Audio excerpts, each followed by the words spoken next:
Welcome to the Electric Playground. Today on the show, we can't stop raving about Mad Max Fury Road in the rundown. Plus, Marissa experiences some rocket-powered road rage with the new video game, Rocket League. And then Ben and Jose shamble in for a review of the Year One Survival Edition of State of Decay.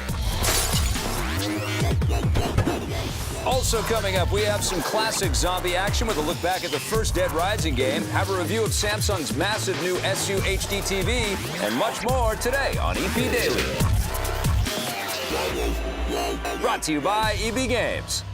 I'm your host, Victor Lucas, bringing you the latest in everything cool every single day. I don't know who runs Bartertown, but I do know who runs the rundown. Here it is.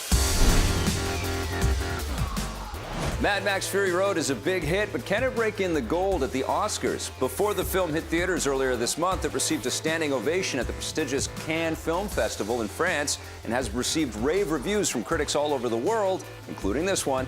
It has plenty of drama to accompany the action, and some are predicting that it will be a major contender when award season rolls around, but it remains to be seen if it can earn the respect of the older and more conservative Oscar voters. We'll just have to wait and see. The maker of some of the biggest games in the world is moving away from big games. Konami, the publisher behind the Metal Gear Solid and Silent Hill series, has revealed that the future of their company is in mobile games and not AAA console titles. CEO Hideki Hayakawa says that the freemium mobile games are much more profitable and they plan to pursue the market more aggressively moving forward.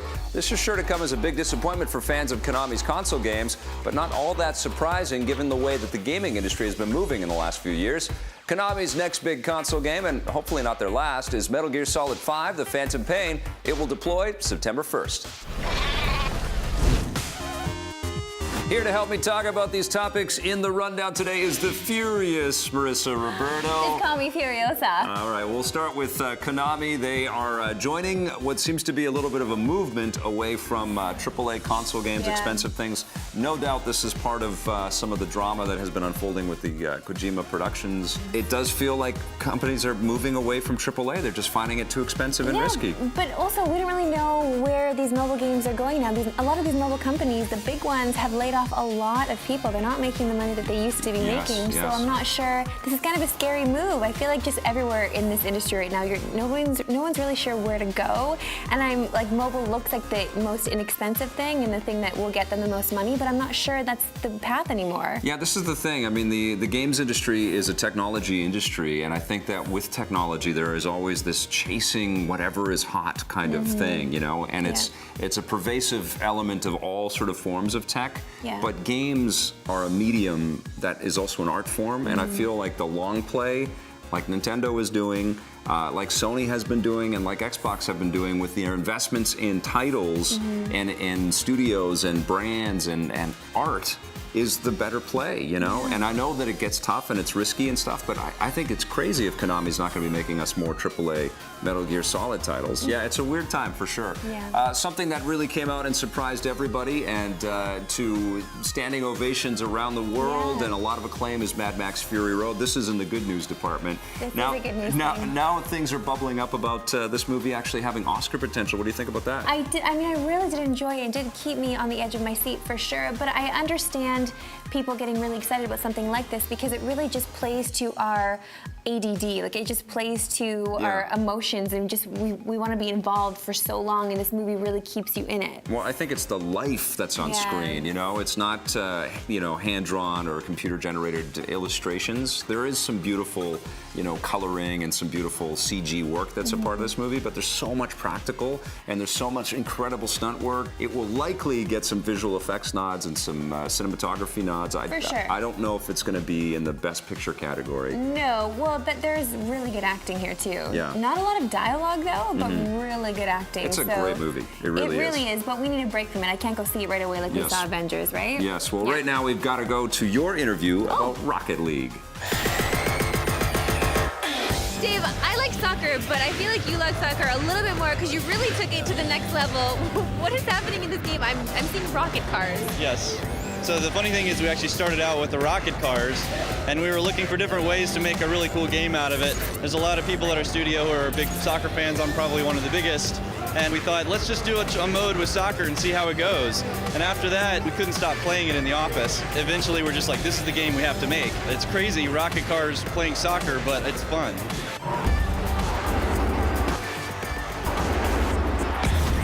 You must have different types of balls. Yep. What kind of balls do you have? That's what she said. There's all kinds of different customizable balls. The cars are customizable. We've got a really deep customization system going in. This is actually the sequel to another game that was on PlayStation called Supersonic Acrobatic Rocket Powered Battle Cars. We shortened the name this time, and we've added that customization system, so there's a lot more options and a lot of different looks that you have in this version. Sounds so simple when you say it. It's just rocket cars and they're playing soccer, but there's got to be more to it than that. The field that you're actually playing on looks really futuristic. Yeah, I mean, we wanted to have like a really stylized look. I mean, you really want to embrace the craziness of the game, right, and not try to go too realistic. It's a little bit cartoonish, it's a little bit wacky and crazy, and all the kinds of things that interact with the physics, because it's such a dynamic game, you never know what's going to happen. What happens exactly when you jump into this game, when you take the wheel of one of these rocket cars? What am I experiencing here when I jump in? You've got to jump, you've got a double jump, and then you've got the rocket. So what people learn to do is you can jump and then turn your car, and you can actually boost into the air and fly into balls and other cars. If you hit other cars fast enough, they'll actually explode, and then you score goals, and then everybody's cheering, woo! So it's an amazing game, especially because we have split screens, so you can play in the living room, you can play online with friends. I mean, there's just so many ways to have fun. You mentioned you can actually make other cars explode, so do we have a limit to the amount of lives that we have in game, or do we have like a kill count, like I'm playing Halo or something? Honestly, it's so fast and intense, it just takes you out of the game for about 1 second, but that can make a major difference. If you're running in, you're about to score, and somebody gets in front of you, and you smash through them, it's just like an amazing feeling. Another great one from me, Beep Beep. Rocket League arrives this summer. All right, stick around. When we come back, Ben and Jose are back with a review of Year 1 Survival Edition State of Decay. I don't think they could have fit any more words in that title.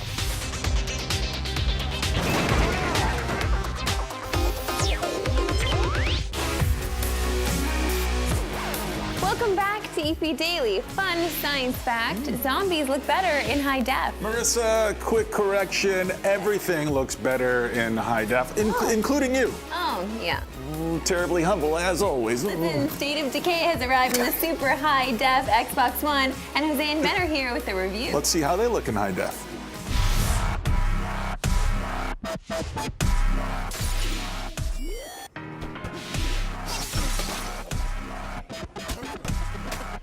A couple years ago, Jose and I survived a very rickety zombie apocalypse in State of Decay. We played it on the Xbox 360. Well, 2015 is the year of putting out old games, up-resing them a little bit. Yeah. So why not do it for that game too? This is State of Decay Year 1 Survival Edition. I call it the Jose edition. The Jose? Yeah. Okay, it's weird, but you can call it that. It's a lot of abbreviation.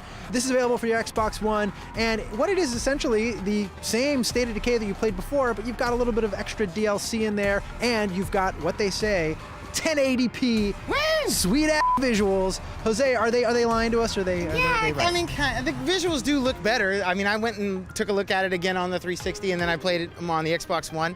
And okay, there is some differences. Congratulations, you guys made this game look a little bit better.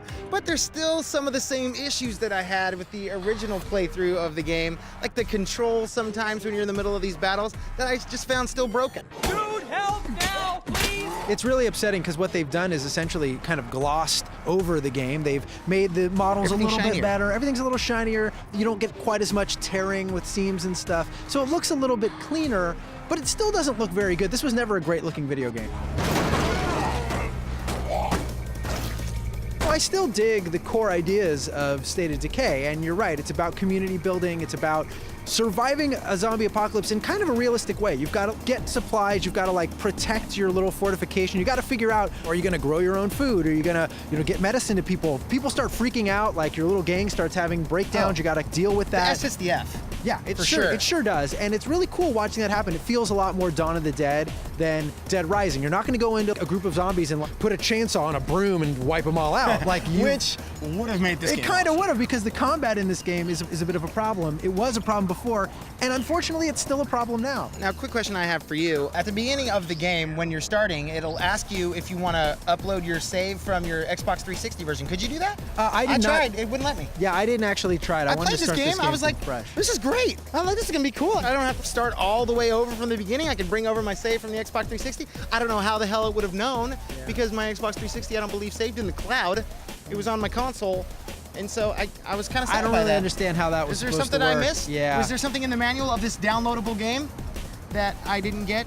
I don't know. I don't know how that works. I didn't want to do it. I started from scratch. I wanted to see this game from the very beginning, clean. My survivors were also mostly all dead. I started over and just tried to kind of build up my community again and wanted to get back into like that gameplay loop, which I still think is good in State of Decay, which is like building your crew of survivors, going out and foraging for stuff, and all the cars in the game.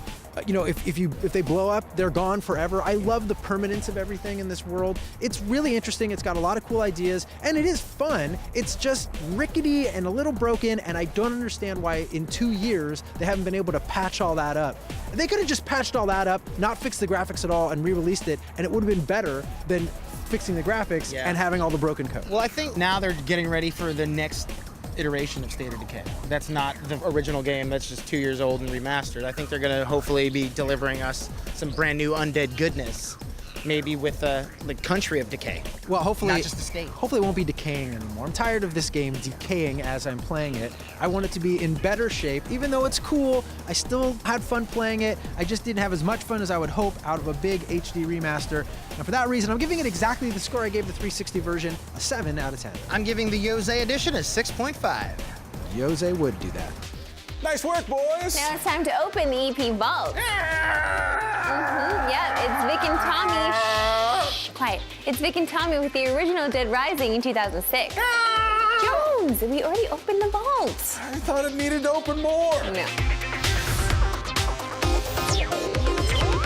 Dead Rising for the Xbox 360. This one's from Capcom. That's right. What'd you think of Dead Rising? Well, you know, I mean, here they're Capcom. They love their zombies. You know, they've been feeding off the Resident Evil for a long time, Yes, and now we're taking a new. This has nothing to do with the Resident Evil license, but yet there's more zombies. And I need to say this up front. Yeah.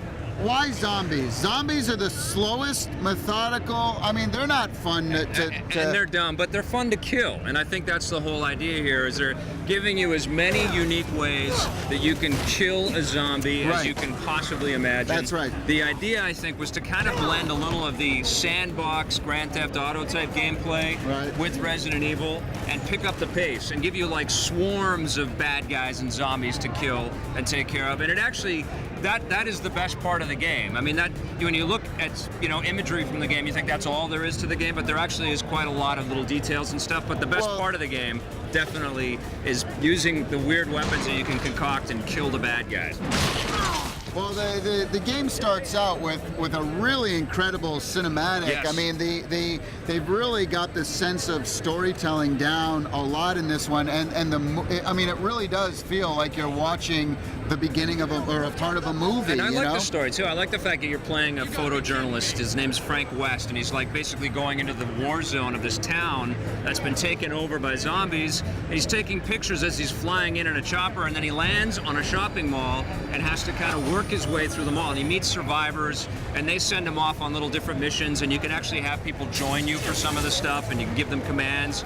You know, the big draw to this game, though, is the fact that there's so many people and moving creatures, zombies on screen at once, and it really it's just I mean, it gave me a little sense of like Madden football almost, because you're this guy and you just have to just avoid groups of people and barrel your way through, and it's like you're tackling people and stuff. I think there's a lot of that. Big time. I think crowd physics is sort of the new kind of a pioneering thing that's going on in video games. We got it in Kane and Lynch coming up, and of course Project Assassins. Right. It's definitely a big element of this game, and it actually works pretty well. I thought they did a pretty good job at, you pick up different items and you kind of feel like they have the weight and sustenance that you think they will. And when you hit people with, or hit the zombies with them, it reacts accordingly.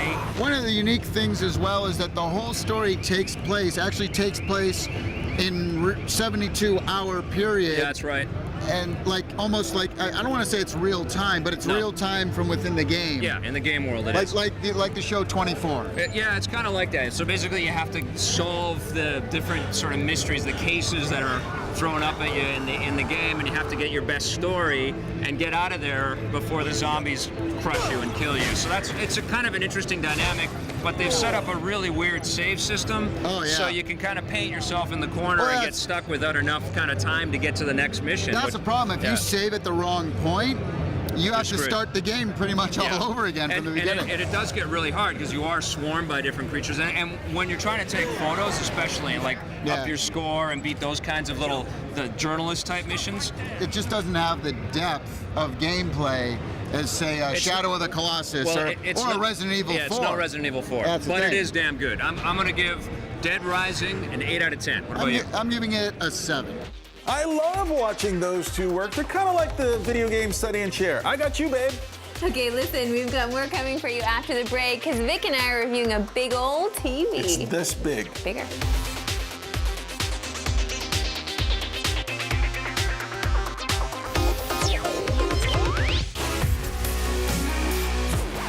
Welcome back to EP Daily. We live in an age of super sexy televisions. I mean, just look at the television you're watching this show on.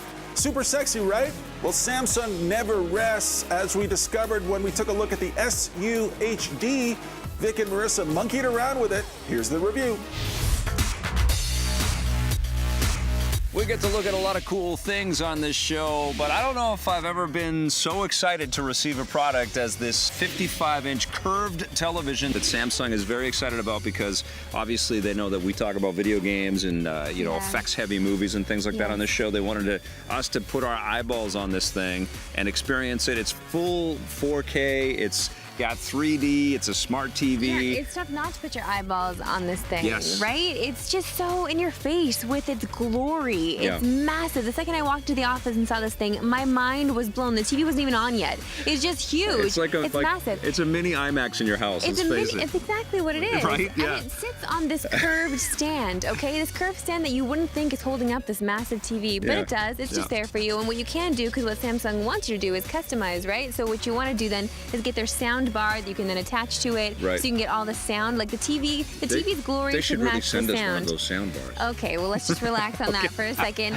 because what you do, you have an attachment to the TV as well. It's their power bar, and that's your source there where you have to plug in everything. I think they call it the one source, where you can plug in all of the sources, the HDMI's. You've got component ports and things like that. So you want to hide that part because what you do see is just the glory of the TV. We spend this much on the TV. You want the elegance of the screen. Exactly. Yeah. And that's really what you're drawn into when you've got something that looks gorgeous when it's off, like this thing, right? You can see a reflection in this thing, man, from far away. It's from the future. I think the counter to it is that people are going to the theater a lot less, and they want that cinematic experience at home. And the movies and games are so close to just unbelievable fidelity that they want a fantastic screen to show it off. And everything we threw at this, whether it was YouTube, streaming off of this without having to plug anything in, because the smart TV, it has Netflix and YouTube, and even PlayStation Now is built into this thing. All that stuff is there, which is great. It's very easy to navigate as well because you have this remote control that's very simple. It's very simplistic, but you even have this little, it's like a Wii motion sensor that you can actually put on the screen. It's just like a mouse that you're moving around. There's a mic in this controller as well. And the TV will upgrade too. The TV, we'll do firmware updates, and then it'll upgrade the devices. It's a very smart TV. It's smarter amazing. than you, smarter than me, smarter than most of us. It might take over the world one day. It might be listening. It might be listening to us right now, so I don't really want to say anything bad about it. But the one thing that I do want to just drive home here is the fact that it is $5 freaking grand. It is a lot of dough. Well, and they go up from there, because I don't think this is the biggest model. This is not the biggest model, but this is the best model for gamers. And the other thing is that they will go down from there as well. The 3D is excellent on it. The streaming looked really great, and it sounds good just from the TV speakers.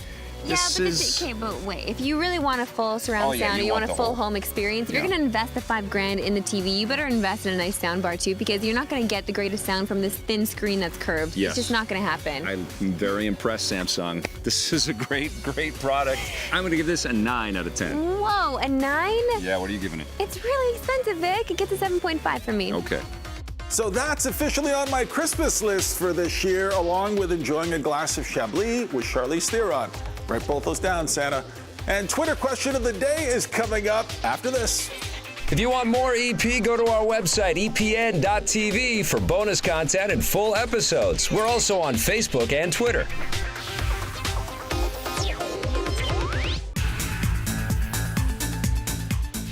Welcome back to EP Daily. It is now time for the best part of today's show. It is the Twitter question of the day. This one comes from Richie Garcia. He asks, are superhero TV shows jumping the shark? Why are you asking me that, Marissa? Richie Garcia?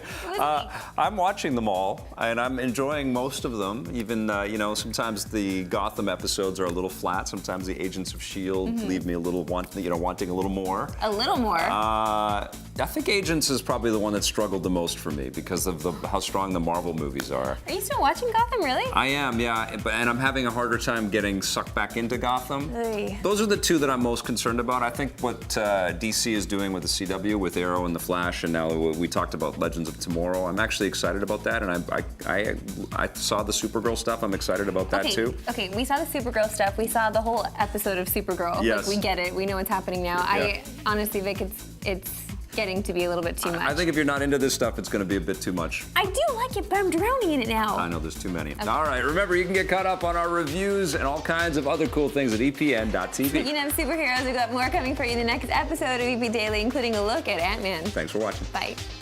EP would like to thank its sponsors, Nintendo, Xbox.